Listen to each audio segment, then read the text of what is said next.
My name is Freya.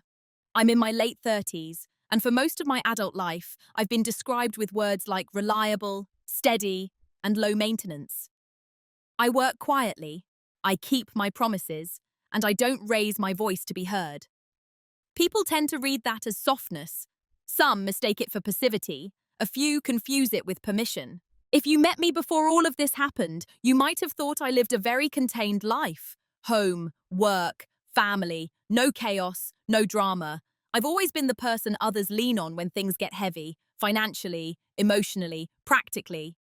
I was proud of that once. I thought it meant I was trusted. This story isn't about villains or heroes. It's about what happens when generosity goes unexamined, when boundaries stay unspoken, and when silence is misunderstood for far too long. A few years ago, I opened my home to family members who needed help. I let them live rent-free.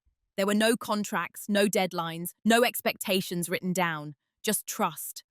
I told myself that love didn't need paperwork, that family didn't keep score.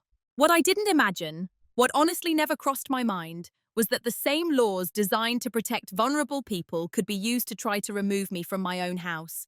That my kindness could be reframed as negligence, that my silence could be interpreted as surrender. This isn't a story about explosive arguments or courtroom theatrics. There was no screaming match, no slammed doors, no cinematic moment where everything suddenly made sense. The shift happened quietly, internally, legally, methodically. Over the next hour, I'll walk you through how I went from being the invisible backbone of my family to someone they underestimated at a critical moment. You'll hear how small dismissals stack up, how roles get assigned without consent, and how awareness, once it arrives, doesn't shout. It settles. I'm not sharing this for revenge. I'm not interested in humiliation or moral victory laps. I'm sharing it because these situations happen more often than people admit, especially to those who are calm, capable, and slow to complain. People like me. Maybe people like you. Everything I'll describe is true to my experience, though some identifying details are softened for privacy. I'll be honest about my mistakes. I'll be honest about my fear. And I'll be honest about the moment I realized that silence didn't have to mean submission. Before we go any further, I want to ask you something, gently, without judgment. Have you ever helped someone so completely that they forgot it was help and started to believe it was owed? Before any lines were crossed, before anyone mentioned laws or rights or entitlements, I had a role in my family. I didn't choose it explicitly. It formed the way these things often do, through repetition, convenience, and my own willingness to be useful. To them, I was the stable one, the one who owned a home, the one with a predictable income and a spare room that stayed empty longer than it needed to. I was the person who didn't panic, didn't ask for much, didn't create problems. When something broke, I fixed it. When someone needed time, I gave it. When conversations got uncomfortable, I smoothed them over. I wasn't the favorite. I wasn't the loudest voice in the room. I was the background constant, the house with the lights on, whether anyone noticed or not. When my relatives first moved in, the story everyone told, including me, was simple. Temporary help, a rough patch, just until they got back on their feet. That phrase did a lot of work. It made everything feel lighter, non-binding, humane. They arrived with bags, not plans. Stress, not timelines. And I welcomed them the way I always had, with calm efficiency. I showed them the rooms, explained where things were kept, handed over spare keys without a second thought. At first, they were grateful, or at least polite enough to look like it. Thank yous were frequent. Promises floated easily in the air. We won't be here long. We'll contribute once things settle. This means everything to us. I believed them. Not because I was naive, but because nothing in my past with them suggested I shouldn't. What I didn't notice then, or maybe I noticed but minimized, was how quickly my home became their environment. Not in an aggressive way, just naturally, as if ownership were contagious. Furniture shifted, food labels changed, schedules adjusted around their needs instead of mine. And I let it happen. From the outside, it probably looked like generosity. On the inside, it felt like maintenance. I was maintaining peace, maintaining family harmony, maintaining my image as the dependable one. They began introducing me to others in a particular way. This is Freya. She's got everything handled. She doesn't really mind. She's easy. Easy. That word stuck. It meant I didn't complain when utilities went up. I didn't bring up the extra wear on the house. I didn't comment when temporary stretched quietly into months. I told myself that mentioning money or timelines would make me look cold, transactional, unloving. So I stayed quiet. In family gatherings, I became less visible in subtle ways. Decisions about the house were discussed around me instead of with me. Guests were invited without checking. Shared spaces were assumed. If I hesitated, someone would laugh and say, "Relax, Freya, you're not like that." And they were right. I wasn't like that. I wasn't confrontational. I wasn't territorial. I wasn't someone who needed to assert ownership out loud. But what I was, increasingly, was invisible. Not ignored, used. There's a difference. I paid attention to patterns. I always had. I noticed how my name stopped coming up when plans were made, how my presence became background noise, how gratitude slowly shifted into expectation. Still, there was no anger in me then. No sense of threat. Just a dull awareness that I had been placed somewhere specific in their mental hierarchy, below decision makers, above service providers, conveniently silent. I don't think they ever asked themselves who I was outside that role, or what might happen if I stopped performing it. And I don't blame them entirely. When someone never pushes back, it's easy to believe they never will. At that point in the story, I didn't feel wronged. I felt assigned, as if my life had been quietly categorized without my consent. And I stayed, because leaving would have felt dramatic, because speaking up would have felt like overreacting, because I told myself that being understanding was a virtue, not a liability. That was who I was to them, the one who would always be there, the one who didn't need acknowledgement, the one whose boundaries were assumed to be flexible. At least, that's what they thought. The first time something felt off, it was so small I almost dismissed it before it fully registered. It wasn't a fight. It wasn't even a disagreement. It was a sentence said casually, in passing, with the kind of confidence people use when they believe they're stating a fact. We were in the kitchen. Morning light, coffee half made. One of them mentioned rearranging the spare room, the one that had once been my office, before it became temporary storage, and then quietly stopped being mine at all. "I think we'll knock out the desk," they said. "It's not really being used." They didn't look at me when they said it. That was the cut. Small, clean, almost surgical. I remember pausing, mug in my hand, feeling the weight of the moment without knowing why.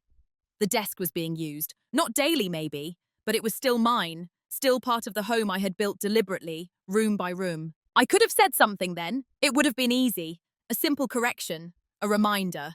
Actually, I still use that. I'd prefer if we didn't change the room. But the moment passed. I told myself it wasn't worth it.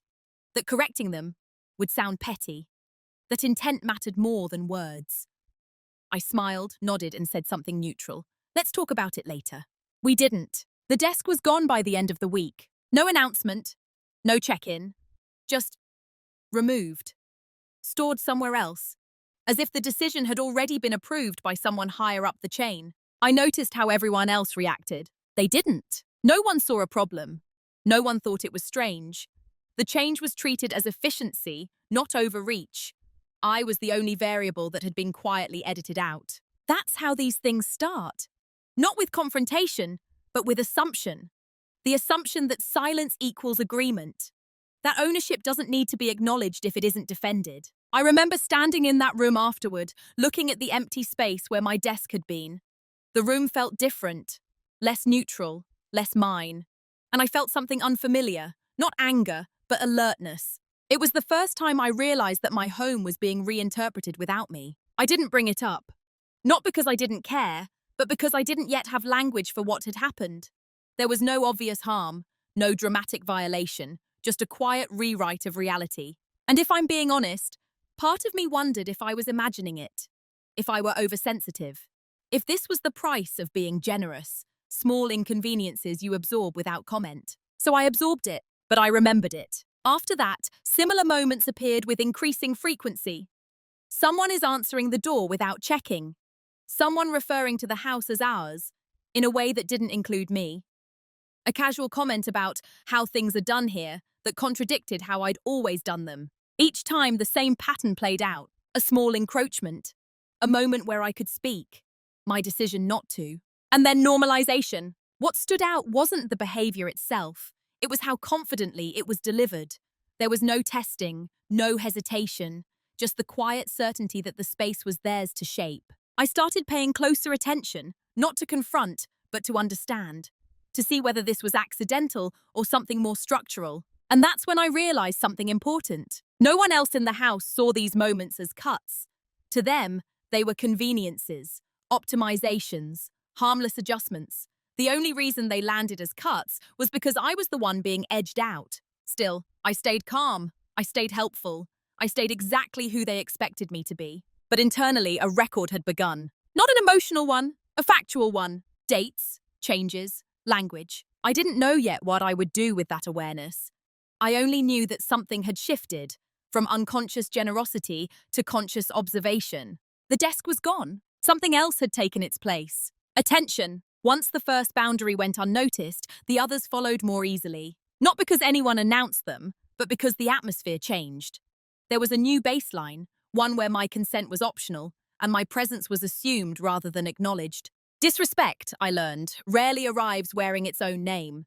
It dresses itself as practicality, as efficiency, as no big deal. The kitchen became the clearest example. At first, it was just small things, ingredients used without asking, appliances moved to different cabinets. I would open a drawer and pause, recalibrating. Someone else's system had replaced mine. When I mentioned it once, lightly, the response came quickly and kindly. "Oh, we just thought this made more sense. You don't mind, right?" That last question mattered, because it wasn't really a question, it was a test. And I failed it by doing what I always did, minimizing myself. "No, I don't mind, it's fine. Do whatever works." Each time I said that, I trained them. I taught them that my comfort was flexible, that my preferences were negotiable, that my space was communal by default. I told myself I was choosing peace, but peace, when it's one-sided, becomes erosion. The language shifted too. Not overtly, just enough to reframe the situation. They stopped saying, "your house." It became the house. Bills were discussed abstractly, as if they arrived by magic. Maintenance issues were presented as shared responsibilities, except I was the one handling them. And still I said nothing. Part of that was habit. I had spent years being the calm one, the reasonable one. I'd built an identity around being low conflict. Speaking up felt like betraying that version of myself. Another part was fear. Not of confrontation, but of being misunderstood. I didn't want to be seen as greedy, controlling, or unkind.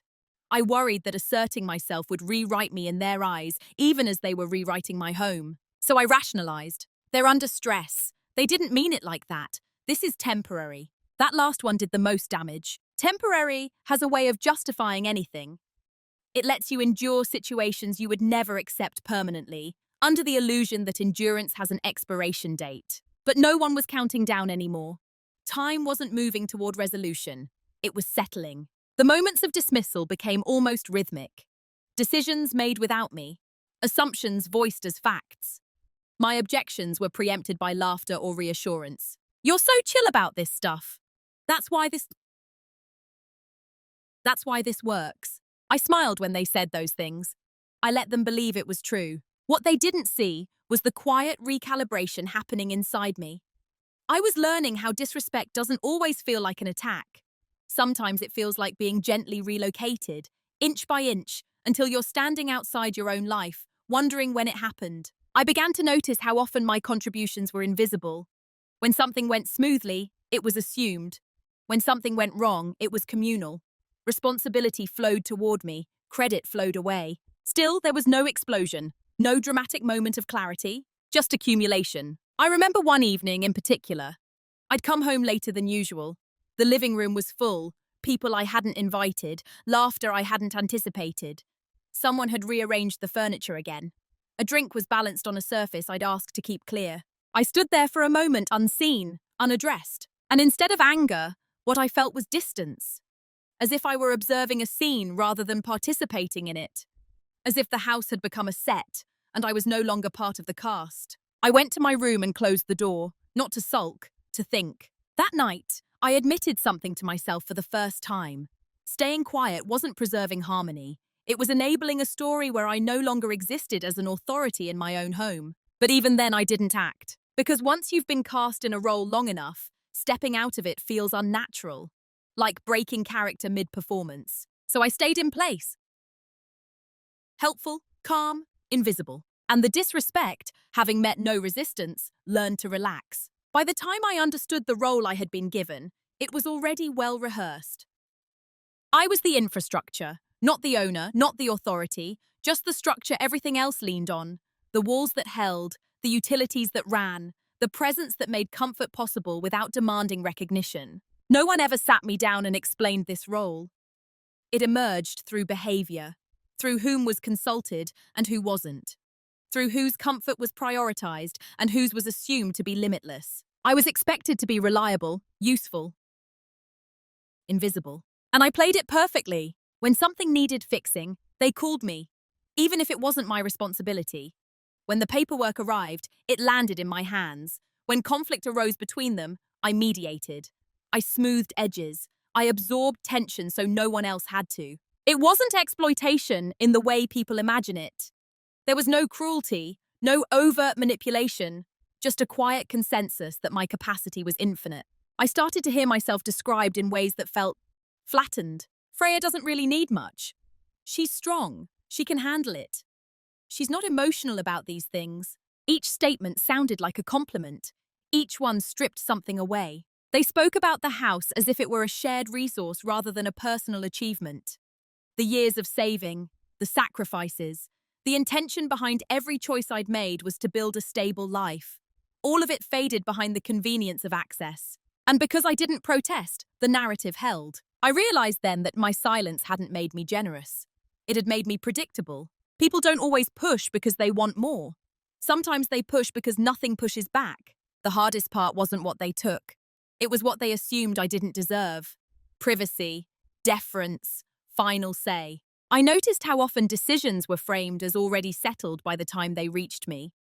Not maliciously, just efficiently. My role wasn't to decide, it was to accommodate. And in a strange way, that hurt more than open disrespect would have, because it meant they didn't see me as someone who could be wronged, just someone who could adjust. I asked myself a difficult question during that time. Had I taught them this? The answer was uncomfortable. Yes, in small ways. In every moment, I chose being agreeable over being clear. Every time I told myself it wasn't worth the tension. I had shaped the expectations around me as much as they had. But acknowledging that didn't erase the reality. The role was there, solid, reinforced, and stepping out of it would require more than words. There was also something else, something subtler, that I began to notice. They spoke about the future as if I were a fixed background element in it. Plans were made that assumed continued access, continued availability, continued silence. No one asked me what I wanted, not because they didn't care, but because the idea that my wants might conflict with theirs hadn't occurred to them. That's when I understood. I wasn't being ignored, I was being categorized. Reliable people are often placed where they're most useful, not where they're most respected. I didn't feel rage when that realization landed.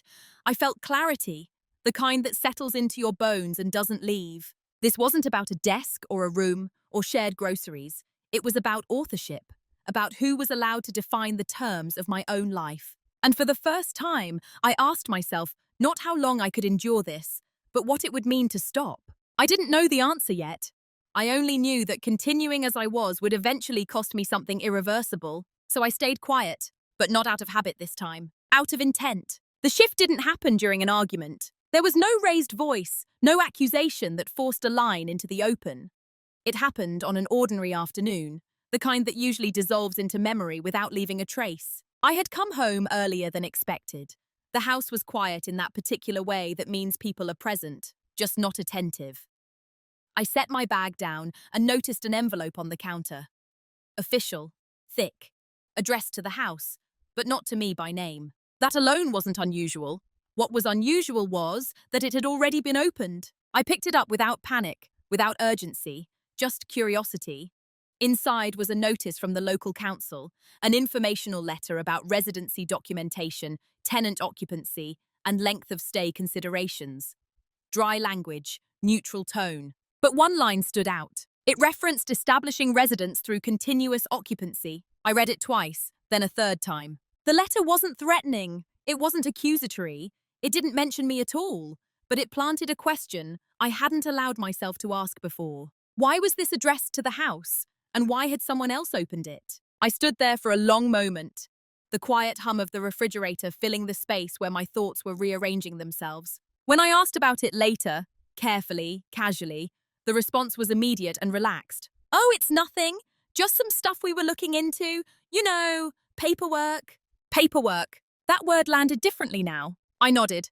Said okay, let it go externally. Internally, something clicked into place. For the first time, I allowed myself to consider that what I was experiencing wasn't just boundary erosion, it was positioning.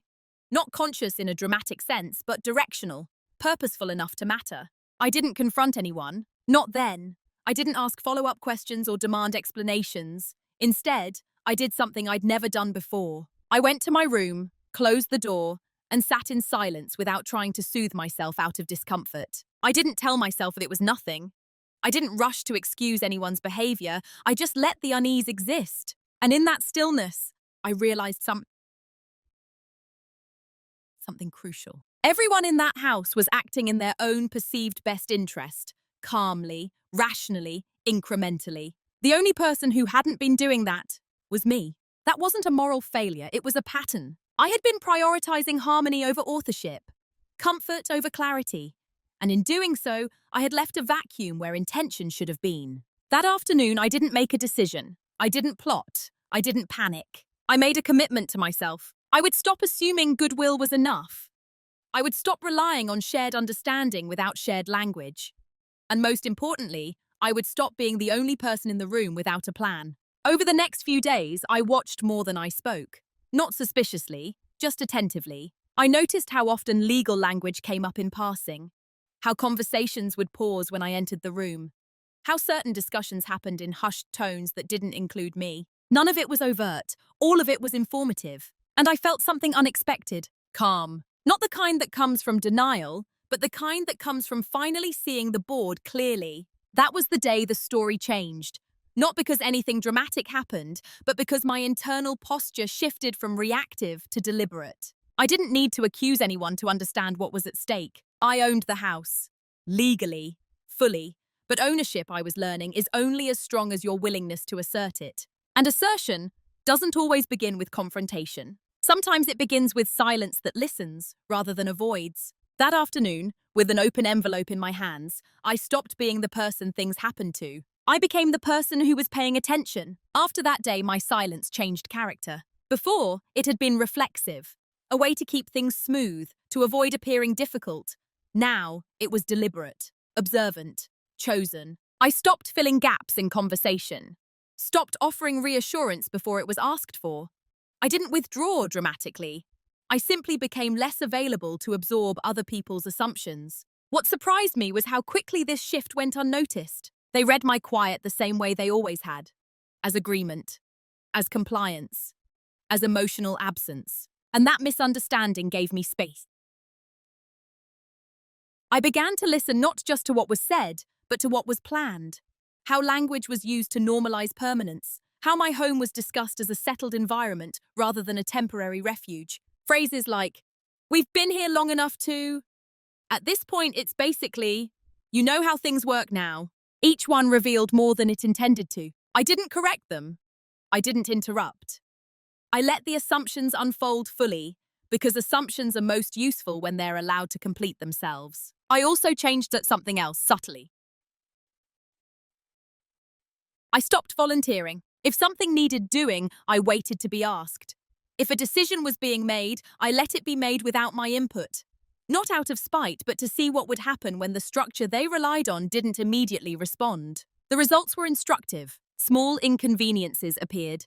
Confusion, mild frustration, nothing catastrophic, but enough to reveal how much had been resting on my quiet management. Still, no one connected it to me.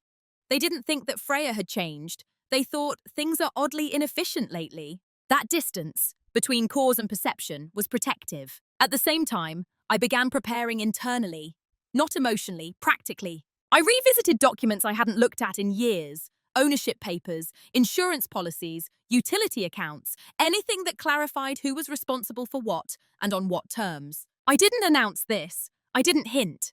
I simply familiarized myself with my own position. And with that knowledge came steadiness. There was no anger driving me, no desire to catch anyone out, just an increasing certainty that clarity was overdue, and that clarity, when introduced calmly, tends to feel abrupt to those who benefited from ambiguity. They continued as before, making plans, speaking about the house in collective terms, referring to time spent there as a kind of investment. I let them. Silence, I learned, can be a mirror.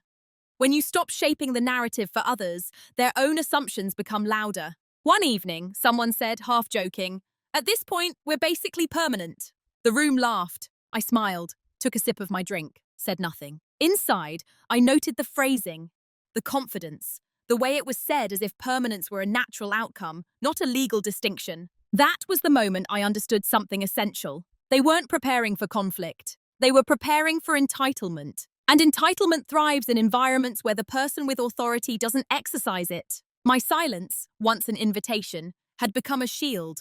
Not because I was hiding, but because I was waiting. I didn't yet know exactly what action I would take. But I knew this. When I spoke next, it would be with precision, with structure, with no emotional spillover that could be dismissed or reframed. Until then, I stayed observant, neutral, calm. And they mistook that calm for the same thing they always had. Weakness. What they never noticed was how much I was learning, because from the outside, nothing about me had changed in a way that triggered concern. I still went to work, still greeted everyone the same way, still kept my tone even, my routines predictable. If anything, I seemed less involved, easier to overlook. That was the point. While they were settling into comfort, I was gathering clarity. It started with questions I asked no one but myself. Quiet, practical ones. What defines residency here? What distinguishes a guest from a tenant? What documentation matters and what doesn't? I didn't Google frantically or fall into worst-case spirals. I approached it the way I approach most things, methodically, without panic. I read the official guidelines, local statutes, case summaries written in plain language, not because I assumed the worst, but because I had learned not to assume the best. I kept notes, dates, lengths of stay, utility accounts, whose names were on them, mail, conversations where permanence was implied. I didn't editorialize, I didn't dramatize, I recorded facts. It wasn't about building a case against anyone. It was about understanding the shape of the ground beneath my feet. At the same time, I paid attention to how they behaved when they thought no one was watching closely. Which spaces did they treat as theirs? Which decisions they felt entitled to make? How confidently they spoke about timelines that had never been agreed upon. There's a difference between someone who is grateful and someone who is settled. They were settled, and settlement, I learned, has legal weight when left unchallenged. What struck me most was how relaxed they were, how unguarded. People don't hide when they believe they're safe. They don't conceal plans when they assume alignment. They spoke freely around me, referred to the house as a long-term base, mentioned how difficult it would be to leave now, how disruptive a move would feel at this stage. At this stage, that phrase echoed. I never interrupted, never corrected. I let their understanding of reality crystallize fully because half-formed assumptions are fragile, but complete ones are revealing. Behind the scenes, I began making small, invisible adjustments. I redirected certain mail, clarified account access, ensured that anything tied to ownership remained exclusively in my name.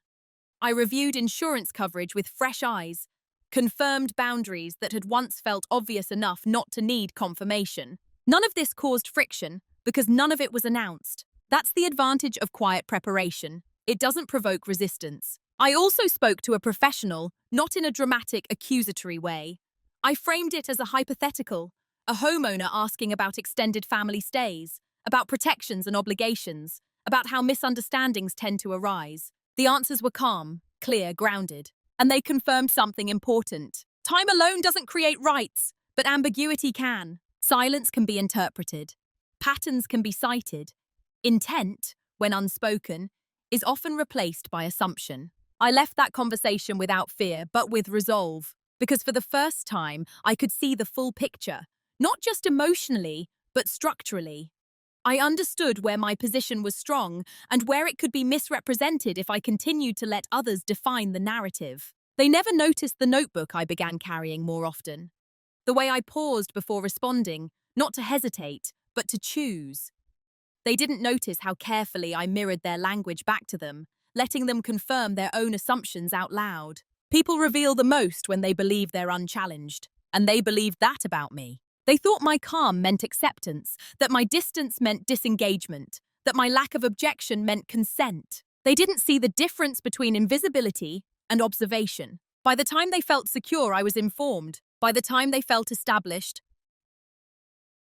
I was prepared. And by the time they assumed permanence, I had already positioned myself somewhere they couldn't reach, not emotionally, not legally, not narratively. I didn't feel triumphant about this.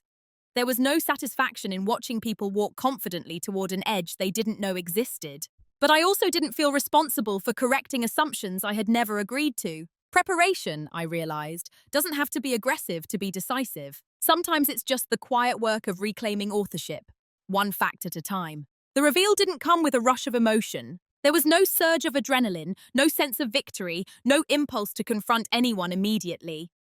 What I felt instead was something quieter and far more stabilizing. Clarity. It arrived one evening as I sat alone at the dining table, papers spread out in front of me, the house unusually silent.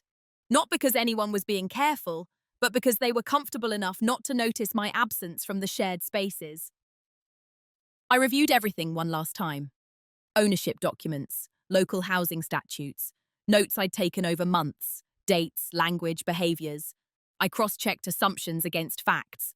What mattered legally, what didn't, where misunderstandings could arise and where they couldn't. And then I saw it. Not a loophole, not a trick, just the truth, clean and well-defined. They believed time alone gave them standing. The law did not. They believed shared living implied shared rights. It didn't. Without consent, contracts, or contribution. They believed my silence could be interpreted as agreement. But silence, documented and contextualized, had limits. The power they assumed they were accumulating wasn't real. It was narrative-based, dependent on my continued passivity. And I was no longer passive. What struck me most was how fragile their position actually was. Not because they were wrong to seek stability, but because they had mistaken generosity for abdication. The law, in its dry, unromantic language, was clear. This was my home, my asset, my responsibility, my authority. And I had never relinquished it. Sitting there, I didn't feel anger toward them. I felt something closer to disappointment. Not in them, but in how easily good intentions can be reframed when boundaries are left undefined. I also felt relief, because up until that point, there had been a quiet question lingering beneath everything. What if I really am trapped? What if I waited too long? That question dissolved. I hadn't waited too long. I hadn't lost control. I had simply delayed asserting it. And assertion, I realized, doesn't expire just because others grow comfortable. That was the private reveal. Not to them, but to myself. I understood that the situation was reversible, that clarity could be restored without cruelty, that the narrative could be corrected without spectacle. But I also understood something else. Once you see the full shape of a situation, you can't unsee it. You can't return to the version of yourself who believed silence would be interpreted generously. From that moment on, I stopped wondering if I would act. The only remaining question was how. I considered different paths. Direct confrontation, mediation, formal notices, gradual withdrawal of access. Each option carried consequences, not just for them, but for me. And I weighed those consequences carefully. I didn't want to punish anyone. I didn't want to humiliate them or win in a way that left permanent damage. I wanted alignment between reality and perception, between responsibility and authority. I wanted my home back, not just physically but narratively. As I gathered the papers and closed my notebook, I felt steady, grounded. There was no rush, no urgency driven by fear. Time for once was on my side. They still believed they were secure, that nothing had changed, that my calm presence meant continued accommodation. They didn't know that the ground beneath them had never been what they thought it was. And they didn't know that I had finally decided to stop standing quietly at the edges of my own life. Not with anger, not with drama, but with clarity. Knowing you have options is very different from choosing one. After the private reveal, I didn't act immediately. I gave myself time, not to hesitate, but to decide with intention rather than reaction. I laid out the paths available to me as clearly as I could, without moral shortcuts or emotional distortion. One option was to keep things as they were, to let the situation continue under the quiet reassurance that I could act if I needed to. That option was tempting in its familiarity. It required no disruption, no difficult conversations, no risk of being seen differently. But it came with a cost I could now see clearly. It would mean accepting a version of myself who knew the truth and chose comfort anyway. And that version didn't sit right with me. Another option was confrontation. Direct, immediate, emotional. To name everything out loud, to demand recognition, to force a reckoning. That option carried a different kind of risk. It would turn the situation into a conflict instead of a correction. It would invite defensiveness, rewriting, accusations about tone rather than substance. I didn't want that.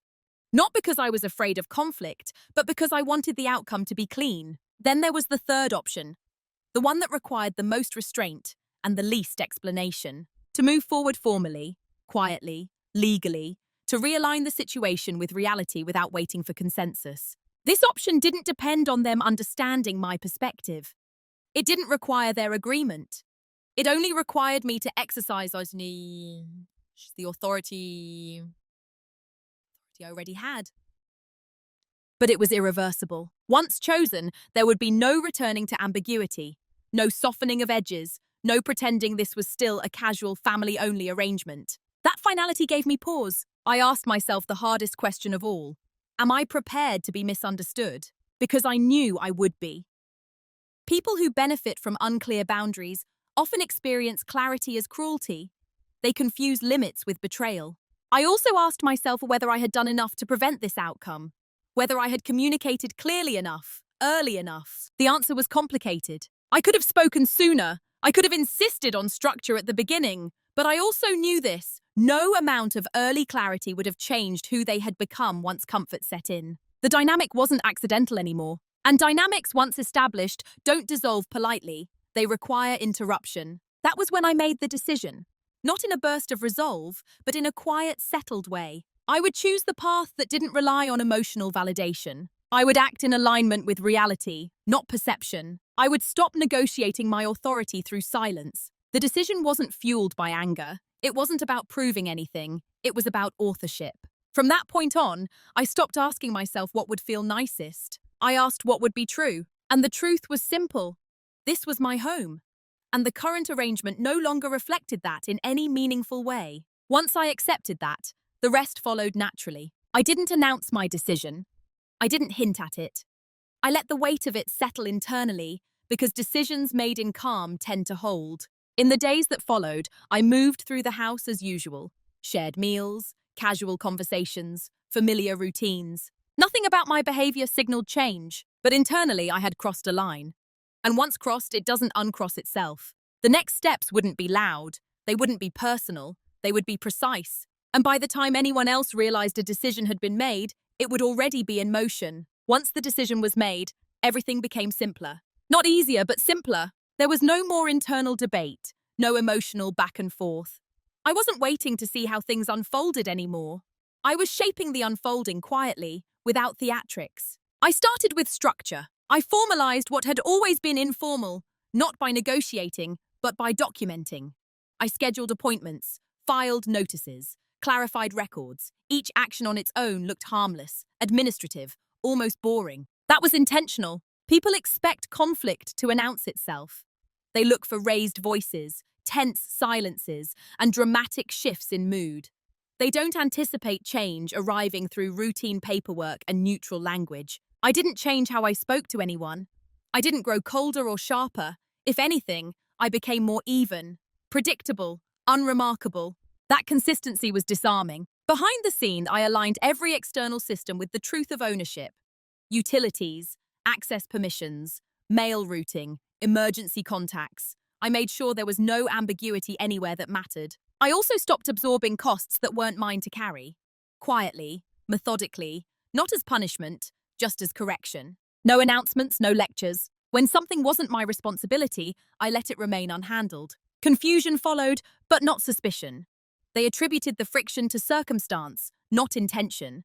That's the power of gradual realignment. It feels like reality asserting itself, not someone enforcing control. I drafted formal communication, not to send immediately, but to be ready.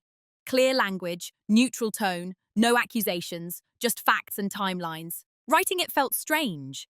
Not because it was harsh, but because it was honest in a way I hadn't allowed myself to be before. I didn't soften the truth. I didn't embellish it either. I stated what the house was, what the arrangement had been, and what it would no longer be. I reviewed it carefully, removed anything emotional, anything that could be reframed as a personal grievance. What remained was clean, impersonal, unarguable. During this time, they carried on as usual. They talked about future plans that assumed continued access, about the improvements they wanted to make, about how inconvenient it would be to move now. I listened. I nodded. I said very little. Not because I was afraid to speak, but because there was nothing left to explain. Explanation invites negotiation. Action establishes reality. I also prepared myself internally for the shift in how I would be seen. I knew that once the structure changed, the narrative would scramble to catch up, that my calm would be reinterpreted retroactively, that generosity would be reclassified as control. I accepted that in advance. Not everyone will like you when you stop being useful. That understanding didn't make me bitter. It made me precise. The most important thing I did during that period wasn't legal or logistical. It was emotional discipline. I didn't rehearse arguments in my head. I didn't imagine vindication. I stayed focused on alignment. I wasn't trying to teach a lesson. I was restoring authorship. By the time the final steps were ready to be initiated, nothing inside me felt reactive.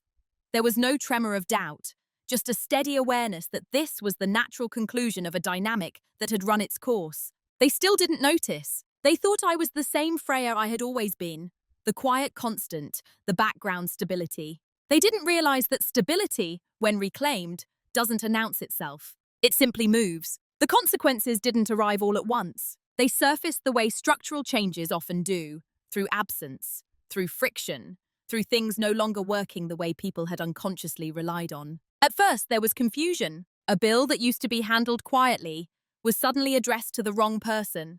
A service issue that would have been resolved automatically now requires initiative.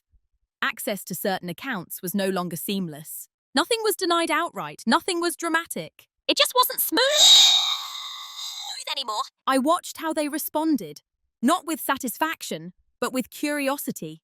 When people lose unearned convenience, they often experience it as unfairness. When they lose access they assumed was permanent, they feel destabilized. The tone in the house shifted subtly. Questions were asked more frequently.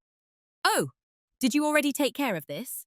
Who's handling that now?" I answered honestly, calmly, without filling the gaps. Sometimes the answer was, "I'm not." Sometimes it was, "That isn't mine to manage." Those sentences had never existed in my vocabulary before. They landed harder than I expected.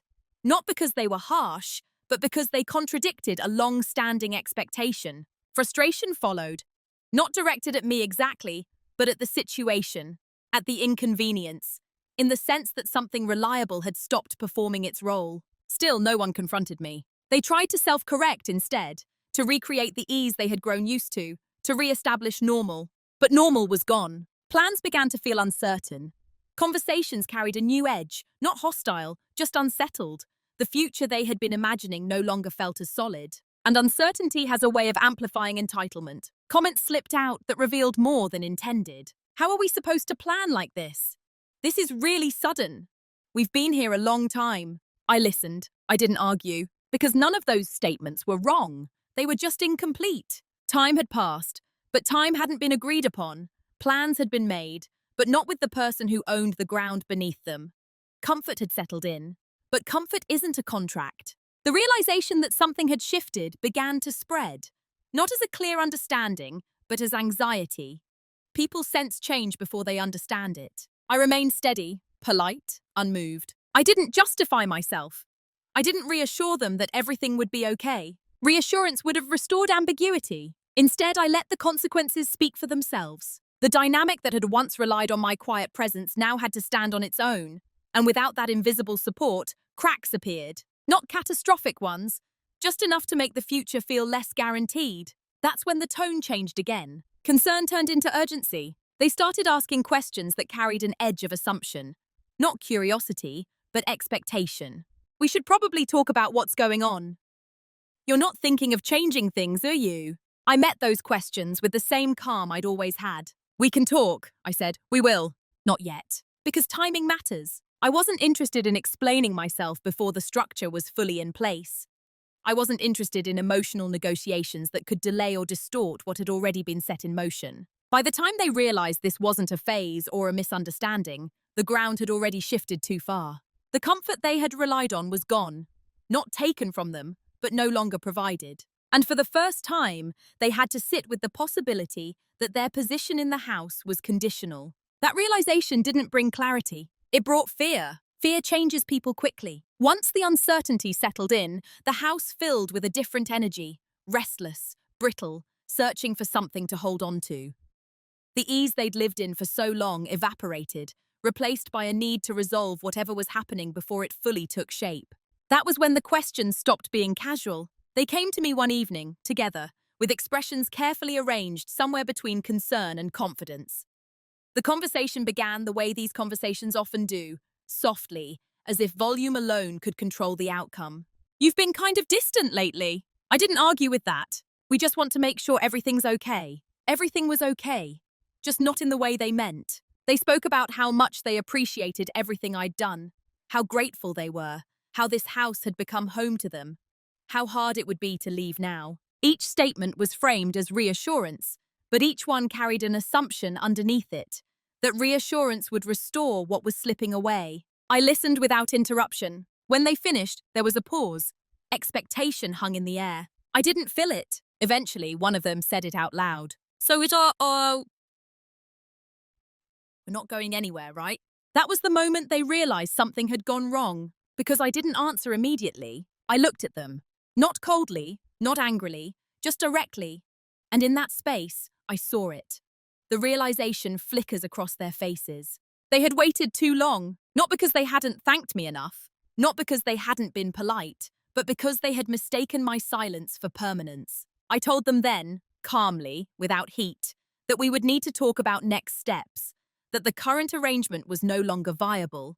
Those timelines would be formalized. The reaction was immediate. Confusion turned to panic. Panic turned to negotiation. They reminded me of how long they'd been there, of everything they'd contributed informally, of how family doesn't do things this way. I didn't argue those points. I acknowledged their feelings, but I didn't bend reality. Length of stay wasn't the issue. Effort wasn't the issue. Family wasn't the issue. Clarity was. They asked why I hadn't said something sooner. That question carried more weight than they intended, because the answer wasn't accusatory. It was factual. I did, I said, in the ways that were available to me at the time. Silence, accommodation, space. Those had been my language. They just hadn't listened for it. The conversation circled for a while. They offered compromises, shorter timelines, promises to contribute more, to formalize things now. But timing matters. Once a decision is made with clarity, last-minute negotiations don't feel like solutions. They feel like fear speaking. I didn't raise my voice. I didn't threaten. I didn't reference laws or rights or leverage. I didn't need to. All I did was state what would happen next. The room felt smaller after that. They left the conversation unsettled, searching for something to hold on to. I stayed where I was, grounded. Not because I enjoyed the imbalance, but because I had stopped carrying it alone. That night, I slept deeply for the first time in months. Not because the situation was resolved, but because it was no longer undefined. They spent the following days oscillating between urgency and disbelief, between appeals to emotion and attempts at practicality. It didn't matter. By the time people realize they need clarity, it's often because someone else has already claimed it. And clarity once claimed doesn't retreat. The confrontation, when it finally came, was quieter than anyone would have expected. There was no raised voice, no slammed doors, no dramatic unveiling of evidence or moral declarations. Just a table, a few chairs, and the understanding that the conversation would not change the outcome, only clarify it. I chose the timing carefully, not in anger, not in reaction, but when everything that needed to be in place was already in place. We sat down together in the evening. The house felt different then, less crowded, more aware of itself. Even they seemed to sense that whatever had been informal before had solidified into something else. I spoke first. I thanked them for the care they had taken of the space, for the effort they had made to rebuild stability in a difficult period. That gratitude was real. I didn't exaggerate it. I didn't weaponize it either. Then I stated the boundary. I told them the arrangement had always been temporary, that it had drifted without intention, and that I was correcting that drift now. Not to punish anyone, but to realign my life with my values. I gave them clear timelines, clear expectations, clear next steps. No lectures, no justifications. They reacted the way people often do when calm authority replaces ambiguity. First disbelief, then offense, then bargaining. They asked why I was being so formal. Why couldn't I just trust them? Why family needs structure at all? I listened. I let them finish. Then I said the only thing that mattered. Because this is my home. Not sharply, not defensively, just factually. The sentence didn't invite argument. It wasn't an accusation. It was a statement of authorship. That's what changed the tone. They realized then that I wasn't negotiating. I wasn't asking for agreement. I wasn't seeking validation. I was informing them. There was frustration, of course. Hurt. A sense of betrayal they hadn't anticipated. People often experience the loss of access as an injustice. I didn't dismiss those feelings. I acknowledged them, but I didn't take responsibility for them. I made it clear that I wanted the transition to be respectful, that I would honor the timelines, that I would not rush, humiliate, or escalate. But I would not reverse course. The conversation ended without resolution, not because nothing was decided, but because everything already had been. In the days that followed, interactions were polite but restrained. The air was heavy with adjustment, with the quiet grief that comes when a comfortable story ends. I didn't gloat. I didn't withdraw! I stayed present, calm, consistent. And slowly something shifted again. They stopped trying to persuade me, stopped reframing the narrative, stopped assuming my authority was temporary. Acceptance doesn't always look like agreement. Sometimes it looks like resignation. Sometimes like relief. The house began to feel like mine again. Not because it was empty, but because the terms were clear. And clarity, once established, has a way of restoring balance. After everything settled, I expected to feel something dramatic. Relief, triumph, sadness, maybe even guilt. What I felt instead was not emptiness, not numbness, just a steady internal silence that hadn't existed before. The kind that comes when you're no longer arguing with yourself. The house changed slowly. Not overnight, not symbolically, just through absence and reorientation. Rooms returned to their original purpose. Routines shifted back toward my own rhythms. The space stopped feeling like something I had to maintain and started feeling like something I inhabited again. But the bigger change wasn't external. It was how I occupied my own presence. I no longer flinched when making decisions. I didn't rehearse explanations for boundaries I hadn't even stated yet.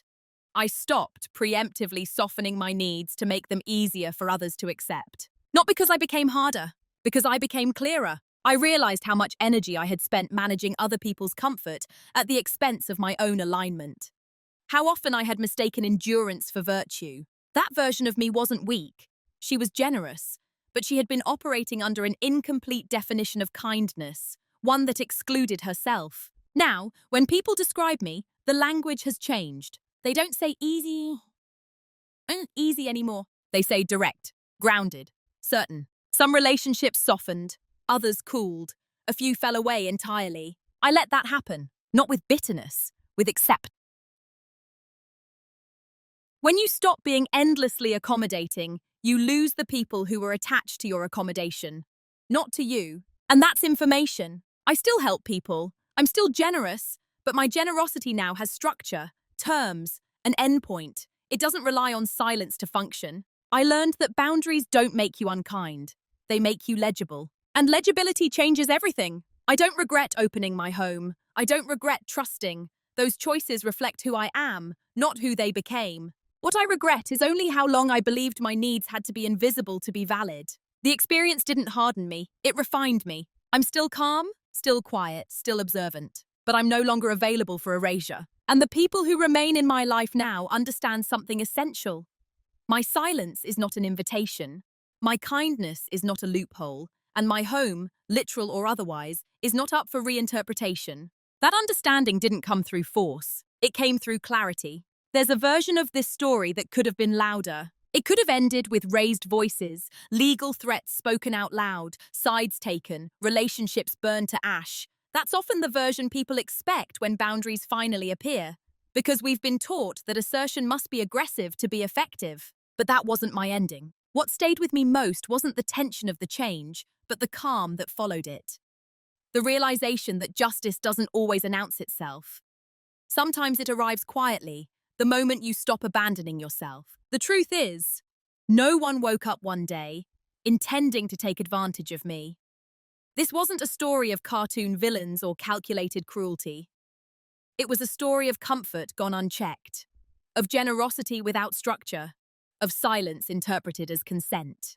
And that's what makes it important, because many of us, especially those who are steady, capable, emotionally regulated, are taught that being easy is a virtue. Not needing much makes us strong, that accommodating others is the same thing as loving them. But there's a line where accommodation becomes erasure, and that line is almost always crossed quietly. The moral of this story isn't don't help people. It's not family can't be trusted. It's not even always protect yourself first. It's this: clarity is not cruelty. Boundaries are not betrayal, and silence is never neutral. If you don't define the terms of your generosity, someone else will. Not maliciously, just conveniently. And once convenience settles in, it resists being questioned. I learned that being calm doesn't mean being passive, that you can be compassionate without being permissive, that you don't owe anyone access to your life simply because you once opened the door. Most of all, I learned that quiet people still have authority, and when they finally choose to use it, it doesn't need volume to be irreversible. I don't tell this story to position myself as flawless. I made mistakes. I waited too long to name what was happening. I confused patience with wisdom, but I corrected course without becoming someone I didn't recognize. And that matters to me. If you're listening to this and recognizing parts of your own life, places where you've been the reliable one, the easy one, the one who doesn't mind, I want you to know something. You're allowed to change the terms. Even now, especially now, you don't have to explain yourself perfectly. You don't have to wait until others agree. You don't have to be loud to be firm. You just have to decide that your presence is not background scenery in your own life. So I'll leave you with one question, one I'd genuinely like to hear your thoughts on in the comments. Where in your life have you been silent out of kindness, when what you actually needed was clarity? Thank you for listening.